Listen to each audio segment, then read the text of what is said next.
नमस्कार, मैं हूं राजेंद्र तिवारी और आप देख रहे हैं अनब्रेकिंग। अनब्रेकिंग के इस विशेष वीडियो में आपका स्वागत। दरअसल इसमें हम बात करने वाले हैं कि भारतीय जनता पार्टी ने जो 25 संकल्प पत्र जारी किया है, जैसे 25 पॉइंट हैं, कांग्रेस सुना है कि आज कुछ ऐसा जारी करने वाली है। क्या कांग्रेस ऐसा कर सकती है कि इन 25 संकल्पों को एक तरह से हवा में उड़ा दे, ऐसा कुछ ले आए? क्या ऐसा कुछ कांग्रेस ला सकती है? और वो हो सकता है तो क्या होगा वो? पहले तो ये समझें कि भारतीय जनता पार्टी ने जो संकल्प जारी किए, उनमें से कोई ऐसी चीज नहीं, मैं पहले भी कह चुका हूं, इस संकल्प पत्र में ऐसा कुछ नहीं है जिसको देखकर वोट दिया जाए। पहले से तय हो कि भारतीय जनता पार्टी को वोट देना है तो लोग देंगे, जो लोग कमिटेड हैं वो देंगे। लेकिन फ्लोटिंग वोटर जो इश्यूज को देखकर, माहौल को देखकर तय करता है किसको वोट देगा, उसके लिए इसमें ऐसा कुछ नहीं है कि इसको देख करके वो तय कर ले कि भारतीय जनता पार्टी को वोट देना चाहिए। फिर भी कुछ चीजें तो हैं जो लोगों को आकर्षित कर सकती हैं, और भारतीय जनता पार्टी के लोग विज्ञापन के मामले में बड़ा तेज होते हैं। सोशल मीडिया पर, चाहे वो फेसबुक हो, इंस्टा हो, यूट्यूब हो, गूगल, हर जगह जबरदस्त तरीके से विज्ञापन चल रहे हैं, कुछ भारतीय जनता पार्टी के नाम से और कुछ प्रॉक्सी अकाउंट्स। तो ऐसे में कुछ चीजें हो सकती हैं, जैसे 5 साल में 5 लाख रोजगार सृजन करेंगे। वो रोजगार सृजन 5 लाख नौकरियां देंगे, ये नहीं कहा है। हाँ, ये जरूर कहा है कि 2,87,500 सरकारी पद जो रिक्त हैं उनकी भर्तियां की जाएगी। मोदी जी ने हालांकि इसे बढ़ा के 3 लाख कर दिया है, जो उन्होंने अपने भाषण में कहा। इसके अलावा ये जो 5 साल में पक्का मकान और पीएम आवास, ये सारी चीजें पुरानी हैं, ये खाली घोषणा कर रहे हैं, कोई नई चीज नहीं है। अवैध घुसपैठ रोकेंगे, ये हवा हवाई है, घुसपैठ नाम की उस तरह की कोई चीज नहीं है, इक्का दुक्का कहीं कोई हो तो हो। ऐसे ही कुछ 10 नए मेडिकल कॉलेज खोलेंगे। आयुष्मान में 10 लाख और 70 प्लस के लिए 15 लाख कर देंगे। ये एक ऐसा वो है जिसमें अवैध खनन को असंभव बनाएंगे। ऐसी कुछ चीजें हैं। गैस सिलेंडर 500 रुपए का देंगे। तो कांग्रेस, मैंने सुना है कि आज वो लोग कुछ घोषणा करने वाले हैं और उसमें सारे जो घटक दल हैं वो शामिल होने वाले हैं। खड़गे जी की कोई 5 बजे प्रेस कॉन्फ्रेंस है रांची के होटल बीएनआर चाणक्य में। हो सकता है वहां ये घोषणा हो। जो आज दिन में सभाएं थी उनमें तो इस तरह की कोई घोषणा हुई नहीं। फिर भी मैं कुछ बातें रख रहा हूं कि अगर ऐसी कुछ चीजें कांग्रेस के, जो भी उसका नाम हो, संकल्प पत्र नाम हो, गारंटी पत्र नाम हो, घोषणा पत्र नाम हो, न्याय पत्र नाम हो, राहुल पत्र नाम हो, जो भी खड़गे पत्र नाम हो, जो भी नाम हो, इंडिया पत्र नाम हो, जिस भी नाम से हो, उस नाम में अगर उसमें अगर कुछ चीजें शामिल कर दे, वो चीजें क्या हो सकती है, मैं ये सोच रहा था, वही आपसे शेयर करता हूं। पहली चीज तो ये है कि जैसे उन्होंने कहा कि हम एक तो आरक्षण को लेकर के बड़ा इशू बनाने की कोशिश प्रधानमंत्री ने की है, जबकि ये प्रधानमंत्री एक तरफ ये कह रहे हैं कि 27% आरक्षण ओबीसी को दिया जाएगा, या इनके घोषणा पत्र में भी इस तरह की बात है, लेकिन दूसरी तरफ हेमंत सोरेन की सरकार ने जो प्रस्ताव भेज रखा है, जो पास कर रखा, प्रस्ताव नहीं, जो विधानसभा में पास कर रखा है, उसको भी लागू नहीं होने दिया जा रहा है, क्योंकि वो 50% से ऊपर चला जाता है। अब दूसरी तरफ वो कह रहे हैं कि हम लागू करेंगे साहब, तो कैसे लागू करेंगे? अब अगर ये बात इंडिया गठबंधन कहे तो बात बन जाती है। तो इंडिया गठबंधन को ये तो पहले से ही है, इसमें कोई कहने की बात नहीं, लेकिन इसका जिक्र कर देना चाहिए कि भाई ये चीज रहेगी, और ये चीज रहेगी तो फिर उसका फर्क पड़ेगा, कि क्या है, और जो जो बात भारतीय जनता पार्टी कह रही है उसमें कितना दम है, ये साफ हो जाएगा। देखिए, एक चीज तो ये मैया सम्मान को डिट्टो कर देना चाहिए, क्योंकि मैया सम्मान के अंदर 2500 रुपए की सम्मान राशि दी जाएगी, जो हेमंत सोरेन पास कर चुके हैं, दिसंबर से होगी। कांग्रेस को इसको ज्यों का त्यों उठा लेना चाहिए और देखना है कि उठाते हैं कि नहीं उठाते हैं। उनको 2500 घोषित कर देना चाहिए। बीजेपी ने 2100 घोषित कर रखे। इसमें करना कुछ नहीं है, ये चीज तय है, लेकिन 2500 कांग्रेस को ले लेना चाहिए, पहली बात। दूसरी बात, सरना आदिवासी धर्म कोड को लागू करवाने का मामला, उसको भी अपनी गारंटी संकल्प जो भी हो उसमें शामिल कर देना चाहिए। और 1932 के खाद्यान्न पर आधारित स्थानीयता नीति ये भी ले आना चाहिए।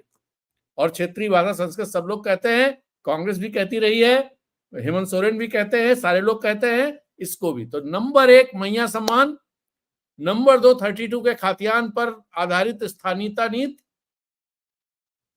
और इसी के साथ सरना आदिवासी धर्म कोड को लागू करवाना जनगणना में। ये 2 पॉइंट हुए। तीसरा पॉइंट अगर वो कर दे कि सिलेंडर जो है 450 रुपए में दिया जाएगा और राशन जो है वो 5 किलो की जगह 7 किलो कर दिया जाएगा, क्योंकि यहां राशन का बड़ा इंपैक्ट है। आप अगर इंटीरियर्स में जाएंगे देखेंगे तो वहां 5 किलो जो राशन है वो बड़ा, हालांकि बहुत सारे लोग लेते नहीं, उसको बेच देते हैं, उसको एक कर देते हैं, उसकी अड़िया पी लेते हैं, सब चीजें हैं, लेकिन वो प्रभावी है। तो एक तो तीसरी बात ये। और चौथी बात, अगर वो लागू करे तो जैसे 5 लाख रोजगार सृजन की बात कही है भारतीय जनता पार्टी ने, तो क्या कांग्रेस और इंडिया गठबंधन 10 लाख की बात कह सकता है? 10 लाख का इंतजाम कर सकता? कहे ही नहीं। मैं फिर एक बात कह रहा हूं, कहे ही नहीं। इस हिसाब से उसे लाना चाहिए कि अगले 5 साल में अगर उनकी सरकार आती है तो 10 लाख नौकरी और रोजगार जब आज से 5 साल के बाद बैठे हों 2029 में, तो ये सरकार डंके की चोट पर कह सके कि हमने 10 लाख रोजगार दिए। और जो स्वास्थ्य की बात उन्होंने कही है 10 लाख और 15 लाख, तो अगर 15 लाख रुपए का पारिवारिक स्वास्थ्य बीमा दे दिया जाए, ये दे दें कांग्रेस वाले, तो उसमें भारी पड़ेगा। और ऐसे ही जो 10 मेडिकल कॉलेज कहा है, कांग्रेस क्या ये कर सकती है और होना चाहिए। दरअसल जिस तरह की आबादी है और जिस तरह से है, उसमें यूनिवर्सिटी हर जिले में होनी ही चाहिए। तो हर जिले, 24 जिले हैं, हर जिले में यूनिवर्सिटी और मेडिकल कॉलेज की स्थापना की अगर गारंटी कांग्रेस दे तो, और उसे इंडिया गठबंधन एडॉप्ट कर ले, मतलब इंडिया गठबंधन कहने का मतलब जेएमएम आरजेडी भी उससे सहमत हो, तो फिर चीजें अलग तरह से खड़ी हो जाएंगी। और एक बात और, वो बात यह है कि अगर जो धान का एमएसपी उन्होंने 3100 रुपए कहा है और फिर वन उपज के लिए कुछ बातें कही हैं, धान का एमएसपी क्या कांग्रेस 3200 रुपए कह सकती? अगर कर सकती ऐसा तो उसका इंपैक्ट आ सकता है। इसके अलावा जो वन उपज है, लाह है, तसर है, करंज है, इमली है, महुआ है, साल के बीज हैं और चिरौंजी वगैरह है, इनके समर्थन मूल्य को ढंग से बढ़ा दे। ढंग से बढ़ाने का मतलब अभी ये कौड़ियों भाव चलते हैं, जरूरत पड़े तो 50% तक की वृद्धि कर दे।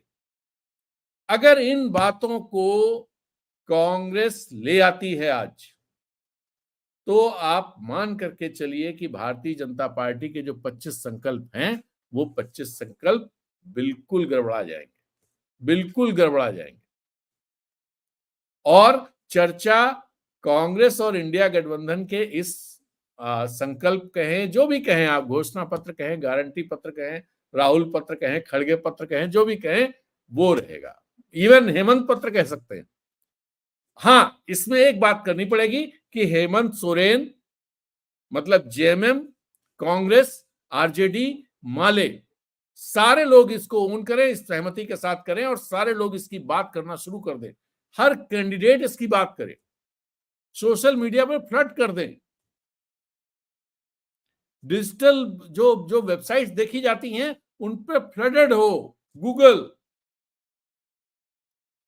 तब तो कुछ चीजें बन जाएंगी। हालांकि बनी हुई, मेरा तो मानना यह है कि आज की तारीख में इंडिया गठबंधन एनडीए के मुकाबले आगे दिखाई देता है। लेकिन अगर कुछ चीजें टैक्टफुली इस तरह की जाए जिनको लागू किया जा सकता है। और हाँ, एक चीज और बतानी चाहिए खड़गे जी ने, हालांकि आज मल्लिकार्जुन खड़गे यहां पर थे, कांग्रेस अध्यक्ष, 2 सभाएं उनकी थी, एक मांडू में थी और एक कांके में थी। उन दोनों में उन्होंने जो प्रधानमंत्री ने एक ट्वीट करके, और वैसे भी बड़ा झूठ बोलते हैं कि साहब ये लोग लागू नहीं कर पाते हैं और कुछ भी घोषणा कर देते हैं, इससे जो है सब गड़बड़ होता है और इन घोषणाओं से राज्यों पर कर्ज बढ़ता जा रहा है। तो सवाल तो ये भी उठाना चाहिए कि केंद्र पे कर्ज कैसे बढ़ गया। ये 2.25 लाख करोड़ का जो कर्ज आ गया है, जो 50-60 हजार करोड़ हुआ करता था, ये पैसा कहां गया, किस बात के लिए गया? ये राशन बांटने में खर्च किया गया या और किस चीज में किया गया, ये सवाल भी है। खैर, तो बस इतनी सी बात मुझे इसमें करनी थी। देखते हैं कांग्रेस क्या करती है, क्या वो इस तरह की कुछ टैक्टिस इस्तेमाल करती है, ऐसे टैक्टफुल तरीके से अपनी गारंटीज को लेकर के आती है। तो ये देखना होगा। अब देखते हैं कांग्रेस कैसे क्या करती। एक बात और, दरअसल अभी तक कांग्रेस की कोई भूमिका झारखंड में जो माहौल है, चुनावी माहौल है, जो चुनावी नैरेटिव है, उसमें कोई भूमिका दिखाई नहीं दे रही है अभी तक। अभी तक जो भूमिका है वो हेमंत सोरेन और कल्पना सोरेन की। जो नैरेटिव खड़े किए हैं, जिस तरह से बीजेपी को जवाब दे रहे हैं, हेड ऑन ले रहे हैं बीजेपी को, जिस तरह से सांप्रदायिकता के खिलाफ हेमंत सोरेन सवाल खड़े कर रहे हैं, जिस तरह से चुनाव आयोग को कटघरे में खड़े कर रहे हैं, जिस तरह से कल अपना चॉपर रोके जाने की शिकायत उन्होंने राष्ट्रपति से की कि लेवल प्लेइंग फील्ड मिलनी चाहिए, जिस तरह से कल्पना सोरेन जगह जगह जाकर के इंडिपेंडेंटली, और उनके लिए लोग निकल पड़ते हैं, भीड़ है यहां, प्रधानमंत्री के लिए भीड़ तो है, लेकिन बाकी नेताओं के लिए उस तरह की भीड़ नहीं है। मुझे 2019 याद है, मैं पहले अमित शाह जब आए थे, सबसे पहली सभा उनकी हुई थी यहां पर लोहरदगा में, मैं गया था वो देखने, 2,000-2,500 लोग थे। इस बार भी उनकी सभाएं कोई ऐसा नहीं है कि 50,000 1 लाख लोग आ गए हों। प्रधानमंत्री की सभाओं में रहते हैं लोग, प्रधानमंत्री को देखने के लिए आते हैं। उसी तरह हिमंता बिस्वा की सभा में भी इस तरह की भीड़ नहीं हो रही है। उसकी वजह यह, हिमंता बिस्वा जो बात करते हैं उस बात का कोई जड़ मूल नहीं है, और लोग समझ गए हैं कि ये झारखंड में बंटवारा, मतलब बांटना चाहते हैं लोगों को, बांटो और काटो, बांटो और काटो की नीति। वो कहते हैं कि कटने से बचने के लिए बंटना नहीं है, लेकिन वो करते यही है, बांटो और काटो। तो ये बड़ी इंपॉर्टेंट मामला है। हेमंत सोरेन ने दरअसल, भारतीय जनता पार्टी ने जो कुछ भी किया, आज मैंने सुबह जो अपना वीडियो किया था उसमें हेडलाइन करी थी कि भाजपा डाल डाल तो हेमंत पात पात। तो हेमंत पात पात रहे, कैसे रहे मैंने वो बताया था, फिर मैं एक बार अलग तरह से बता देता हूं कि हेमंत पात पात इस तरह से रहे, भाजपा की हर स्ट्रेटजी को फेल कर दिया। चंपई गए, चंपई के जाने का कोई असर झारखंड मुक्ति मोर्चा पर पड़ता हुआ नहीं दिखाई दे रहा है। चंपई का कोई फायदा भारतीय जनता पार्टी को मिलता हुआ भी नहीं दिखाई दे रहा है। पहली बात, चंपई खुद अपने इलेक्शन में फंसे हुए हैं। कोल्हान में उनका कोई दूसरी जगह पर ना तो उनके पास टाइम रहेगा, ना वो इंपैक्ट डाल पाएंगे। पहले भी नहीं डाल पाते थे, तो अब तो और नहीं डाल पाएंगे। दूसरी बात, भारतीय जनता पार्टी में आपस में इतनी लड़ाई है हर जगह पर, इतना असंतोष है, इतने विद्रोही हैं कि जो थोड़ा बहुत असर होना भी था वो भी खत्म हो जाएगा, कम हो जाएगा। तो वो चीज वो फेल हो गई। सीता सोरेन जो पहले से थी वो फेल हो गया। ठीक, अब वो चाहते थे कि ये बांग्लादेशी वाला मामला और आदिवासी और मुसलमान आमने सामने खड़े हो जाएं, क्रिश्चियंस अलग खड़े हो जाएं, क्रिश्चियन मतलब आदिवासी ही हैं क्रिश्चियन, वो अलग खड़े हो जाएं और आपस में इस तरह का मामला बन जाए कि सारे लोग मुसलमानों के खिलाफ एकजुट होकर के और भारतीय जनता पार्टी की जय जय करने लगे कि भाई भारतीय जनता पार्टी चाहिए, उसके बिना ये बांग्लादेशी हमको मार डालेंगे, हमारी बेटी ले जाएंगे, रोटी ले जाएंगे, माटी ले जाएंगे। ये बात भारतीय जनता पार्टी वाले कहते हैं, प्रधानमंत्री भी कहते हैं, उन्होंने तो सरकार के लिए कह दिया बेटी छीन रही है। लेकिन ये चीज जो इस तरह की बातें हो रही हैं जमीन पर है नहीं, इसलिए इससे आम जन के बीच में, खासतौर पे आदिवासियों के बीच में, महतो और इस तरह के लोग जो ग्रामीण इलाकों में रहते हैं, जिनकी बेटियों पर खतरा बताया जा रहा है, कोई खतरा कहीं पर है नहीं। और ऐसे में जो वहां रह रहा है उसे पता है ना क्या है, तो वो फेल हो गया खुद अपने आप। सीता सोरेन का इस्तेमाल किया कि इरफान अंसारी के खिलाफ एक माहौल खड़ा करके इरफान अंसारी ने तुरंत माफी मांग ली। हालांकि उस वीडियो में उन्होंने डायरेक्टली सीता सोरेन को इंडिक्ट नहीं किया था, उनको टारगेटेड नहीं था, वो भी उसमें शामिल थी, लेकिन उनका नाम नहीं लिया था। बट सीता सोरेन ने जिस हद पे जाके कि मेरे पति नहीं है तो मेरा ये किया जा रहा है, इस तरह की बातें कही, और उसमें कहीं ना कहीं हेमंत सोरेन को भी टारगेट पे लेने की कोशिश की गई, लेकिन वो टारगेट मिस कर गया और उसका नुकसान भारतीय जनता पार्टी को हो रहा, क्योंकि उन्होंने लिंगरहान किया। इरफान अंसारी ने कहा मैंने ऐसा कहा तो नहीं है, लेकिन अगर सीता भाभी को दुख पहुंचा हो तो मैं माफी मांगता हूं। इसके बाद तो मामला खत्म हो जाना चाहिए था, लेकिन खत्म नहीं हुआ। और उसके बाद उनकी बेटी भी आ गई और बेटी ने अलग से वो लगा दिया। इससे ये पता चलता है कि सीता सोरेन खुद जामताड़ा में बहुत खराब स्थिति में, चुनाव हार सकती, मैं कह रहा हूं चुनाव हार सकती। इसी तरह से और भी जगहों, और फिर हेमंत सोरेन को घेरने की तैयारी हुई। हेमंत सोरेन को घेरने की जो तैयारी थी उसमें भी फ्लॉप हो गए, हालांकि उसमें इसी से लेकर सबकी मदद हुई।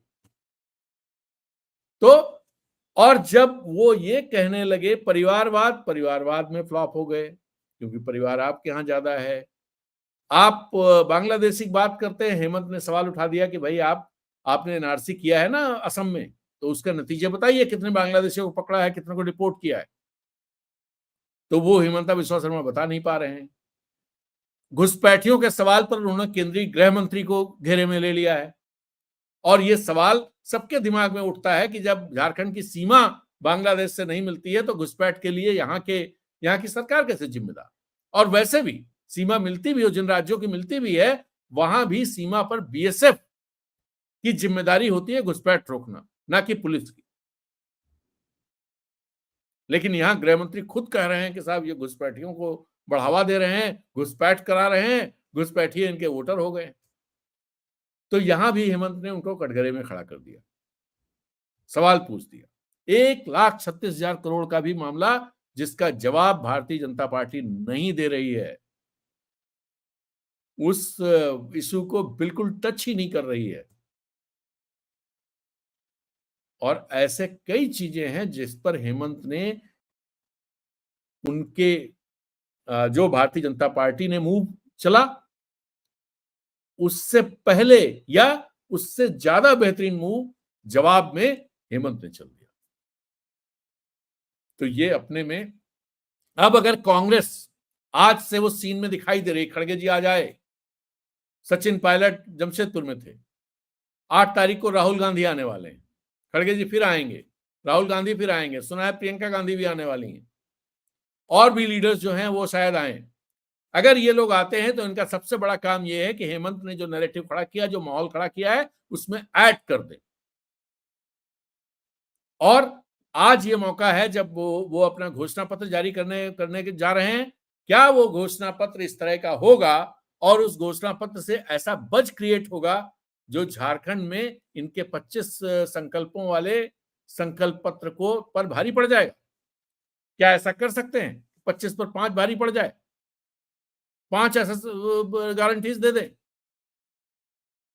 होने को तो हो सकता है, देखना है कांग्रेस कर पाएगी कि नहीं कर पाएगी, करेगी कि नहीं करेगी, कर पाएगी की भी बात नहीं, करना चाहेगी, कर रही है या नहीं कर रही है। यहां दरअसल मैनिफेस्टो कमेटी बंधु तिर्की के हवाले थी, Bandhu Tirkey is a very intelligent गाय। अब उनकी कितनी चलेगी ये मुझे नहीं पता, बस देखना है, चीजें सामने आ जाएंगी अभी थोड़ी देर में।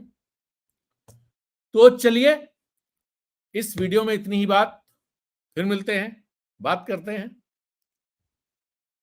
तब तक के लिए नमस्कार, जय हिंद।